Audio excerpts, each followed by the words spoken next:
Hello students, मेरा नाम है श्वेता। स्वागत करती हूँ आप सभी का मेरे इस YouTube channel SWT study zone में। लिसनर्स, आज की इस वीडियो में हम व्यवसाय के कार्य यानी कि फंक्शंस ऑफ बिजनेस और इम्पोर्टेंस ऑफ बिजनेस यानी कि व्यवसाय का महत्व के बारे में पढ़ेंगे। लिसनर्स, वीडियो पूरा देखिएगा ताकि आपको सारी चीज़ें क्लियर हो सकें। और एक और बात, अगर अभी तक आपने हमारे इस चैनल को लाइक शेयर एंड सब्सक्राइब ना किया हो तो प्लीज़ कर लीजिएगा। और इस वीडियो से रिलेटेड कोई भी इशू होता है तो आप मेरे कमेंट सेक्शन में कमेंट करके बता सकते हैं। लिसनर्स, ये ज़रूर बताइएगा कि आपको ये वीडियो कैसा लगा, क्योंकि इससे भी हम मोटिवेट होते हैं ताकि हम आपके लिए और भी नई नई वीडियोस अपलोड करते रहें, आपको टाइम टू टाइम प्रोवाइड करते रहें ताकि आपके एग्ज़ाम में हेल्पफुल हो सके। अब आइए स्टार्ट करते हैं। तो जैसा कि लिसनर्स आप स्क्रीन पर देख सकते हैं कि मैंने व्यवसाय के कार्य यानी कि फंक्शंस ऑफ बिजनेस के बारे में डिस्कशन किया हुआ है। कुछ पॉइंट्स दिए हुए हैं, यानी कि इसको आप कार्यात्मक क्षेत्र भी कह सकते हैं, फंक्शनल एरिया भी कह सकते हैं। तो इसमें जैसे कि अगर हम देखें तो जो बिज़नेस का फंक्शन है मेनली पीटर एफ ड्रकर के अनुसार दो ही था। कौन कौन सा? मार्केटिंग और इनोवेशन। लेकिन इसमें और भी बहुत सारे व्यवसाय के प्रमुख कार्य निम्नलिखित हैं जो कि मैं आज चर्चा करने वाली हूँ। तो सबसे पहला है उत्पादन एवं निर्माण, जिसको इंग्लिश में कहते हैं प्रोडक्शन एंड मैन्युफैक्चरिंग। इसमें क्या होता है कि जैसे कि हम देखते हैं कि बिज़नेस का सबसे प्राइमरी कार्य, प्राइमरी वर्क क्या होता है? गुड्स एंड सर्विसेज का क्या करना? प्रोडक्शन करना और मैन्युफैक्चरिंग करना। तो इसमें हम जब भी हम प्रोडक्शन या मैन्युफैक्चरिंग कार्य करते हैं तो इसके द्वारा हम जो भी गुड्स होते हैं उसको एक नए स्वरूप में परिवर्तित कर देते हैं। और फिर जैसे कि हम क्या करते हैं, जैसे मान लीजिए लकड़ी से फर्नीचर बना देते हैं, इस्पात से मशीनें बना देते हैं, कागज़ से कॉपियाँ बना देते हैं। तो ये सारी चीज़ें इसमें आती हैं। तो आई होप आपको फर्स्ट पॉइंट पूरी तरीके से क्लियर हो गई होगी। नेक्स्ट पॉइंट पे चलते हैं लिसनर्स। तो नेक्स्ट पॉइंट है हमारा वित्त, यानी कि इसको कहते हैं फाइनेंस।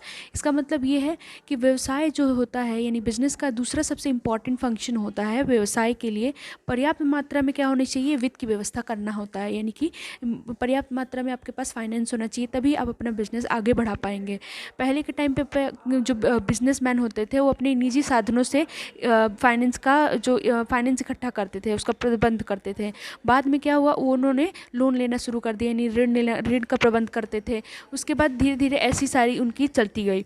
लेकिन एक बात आप जैसे समझिए कि इसमें प्रायः ये देखा जाता है कि कोई भी ऑर्गेनाइजेशन हो, कोई भी संस्था हो, उसका वित्तीय संतुलन बिगड़ जाता है, जिससे क्या होता है कि ओवर कैपिटलाइजेशन हो जाता है या अंडर कैपिटलाइजेशन की स्थिति उत्पन्न हो जाती है। उसके रिजल्ट में क्या होता है कि संस्था को दिवालियापन का मुख देखना पड़ जाता है। तो इसीलिए इसमें वित्त का होना बहुत ही ज़रूरी है। आई होप आपको ये चीज़ें क्लियर हो गई होंगी। तीसरा पॉइंट है हमारा फंक्शन ऑफ बिजनेस में सेल्स, यानी कि विक्रय। विक्रय मतलब सेल्स। इसका मतलब है कि तीसरा इंपॉर्टेंट कार्य कौन सा होता है? विक्रय कार्य होता है। यानी कि ये जितनी भी आर्थिक क्रियाओं का आदि और अंत है तो यही है। इसका मतलब ये है कि जब भी हम किसी गुड्स का प्रोडक्शन करते हैं या फिर मैन्युफैक्चर करते हैं तो उसको बाद में हमको क्या करना पड़ता है? सेल करना पड़ता है। तो जो सेल का काम होता है, इसको किए बिना हम कभी भी किसी बिज़नेस को बिज़नेस नहीं कह सकते हैं, क्योंकि यही कारण है बिज़नेस में इस कार्य को पहले प्राथमिकता दी जाती है और बाद में निष्पादन के लिए कुशल विक्रेताओं की नियुक्ति की जाती है। जैसे कि जो सेल्समैन होते हैं, यानी कि हम उसको सेल करने के लिए हम एक अच्छे सेल्समैन को तलाश करते हैं ताकि वो सारी प्रोडक्ट को बेच सके। चौथा पॉइंट आप देख सकते हैं क्रय का। क्रय यानी कि परचेजिंग। इसका मतलब ये होता है कि व्यवसाय का, यानी कि कह सकते हैं कि बिजनेस का सबसे फोर्थ आपका फंक्शन है ये, यानी कि चौथा प्राथमिक कार्य है क्या करना? क्रय करना है, क्रय कार्य है। इस कार्य का निष्पादन सभी प्रकार के व्यवसाय में होता है, यानी कि इस तरीके का जो चीज़ें होती हैं, परचेज़ करने का काम तो सारे बिजनेस में होता है। जैसे कि अगर हम एग्जांपल ले लें तो एग्जांपल में आप देखेंगे कि जब भी हम निर्माणी उद्योग में कच्चे माल का क्रय करना पड़ता है हमें, जबकि व्यापार में व्यापारी द्वारा निर्मित माल का क्रय करना पड़ता है। यानी कि जब हम बनाने जा रहे हैं तो हम कच्चे माल रॉ मटेरियल्स को ही तो लेंगे, बना करके फिर बेचेंगे। लेकिन अगर हम किसी बिजनेसमैन से ले रहे हैं तो वो क्या करेगा? एक बना बनाया प्रोडक्ट हमको देगा तो हम उसको परचेज़ करते हैं। तो ये कुछ चीज़ें होती हैं इसमें। इस कार्य के निष्पादन के लिए कुशल क्रय विशेषज्ञों की नियुक्ति करनी पड़ती है। इसमें ये बोला गया है कि जो सेल्स का यानी परचेज़ का काम होता है उसमें बेसिकली हम परचेज़ जो होते हैं परचेज़ करने के लिए आते हैं, उनकी नियुक्ति करनी पड़ती है कि कैसे क्या चीज़ें उनको समझाना पड़ता है, तभी तो खरीदेंगे। पांचवा है आपका कार्यालय। अब कार्यालय यानी कि ऑफिस। अब इसका क्या मेन इंपॉर्टेंट है, मेन फंक्शन है, कार्य है व्यवसाय में। तो इसमें ये बोला गया है कि किसी भी बिजनेस ऑर्गेनाइजेशन में, किसी भी व्यावसायिक संस्थान में का कार्यालय जो होता है वो अभिन्न अंग होता है। जिस प्रकार हम किसी ऐसी घड़ी की कल्पना नहीं कर सकते जिसमें मेन स्प्रिंग ना हो, तो उसी प्रकार हम किसी ऐसे व्यवसाय की कल्पना भी नहीं कर सकते स्टूडेंट्स जिसमें कार्यालय ना हो। यानी कि कह सकते हैं कि व्यवसाय में यानी बिजनेस में ऑफिस का वो स्थान होता है जो कि एक घड़ी का मुख्य कमानी का होता है, यानी कि मेन स्प्रिंग का होता है। तो आई होप आपको ये पॉइंट्स सारे के सारे क्लियर हो गए होंगे। आइए चलते हैं अब हम नेक्स्ट टॉपिक पे। नेक्स्ट टॉपिक है हमारा इम्पॉर्टेंस ऑफ बिजनेस। इसको हम एडवांटेज ऑफ बिजनेस भी कहते हैं।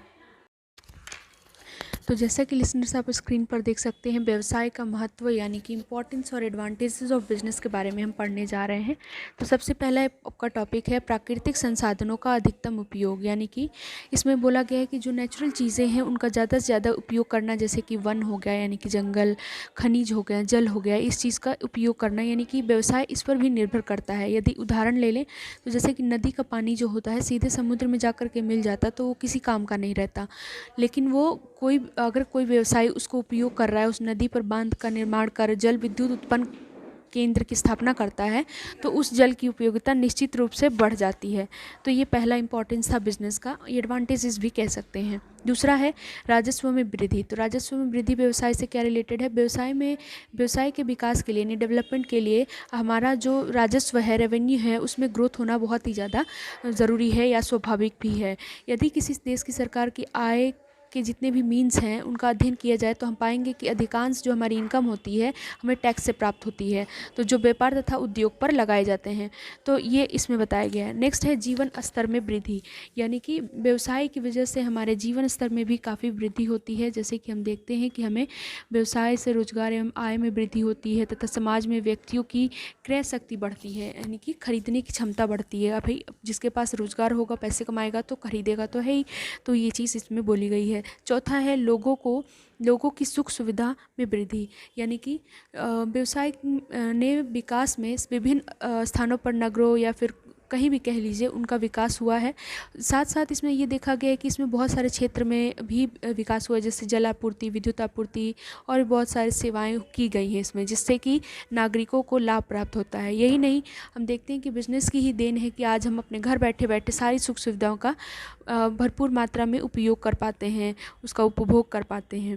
तो ये इसमें बताया गया है। नेक्स्ट ये है कि अधिकतम, श्रेष्ठतम, सस्ता व टिकाऊ उत्पादन। इसका मतलब ये होता है लिसनर्स, यानी कि लास्ट पॉइंट है, इसमें ये बोला गया है कि ये व्यवसाय की ही देन है, ये बिजनेस की ही देन है कि आज स्थान स्थान पर प्रचुर मात्रा में हमें श्रेष्ठ, सस्ता और टिकाऊ उत्पादन उपलब्ध होता है। आज के लिए बस इतना ही। Thank you so much.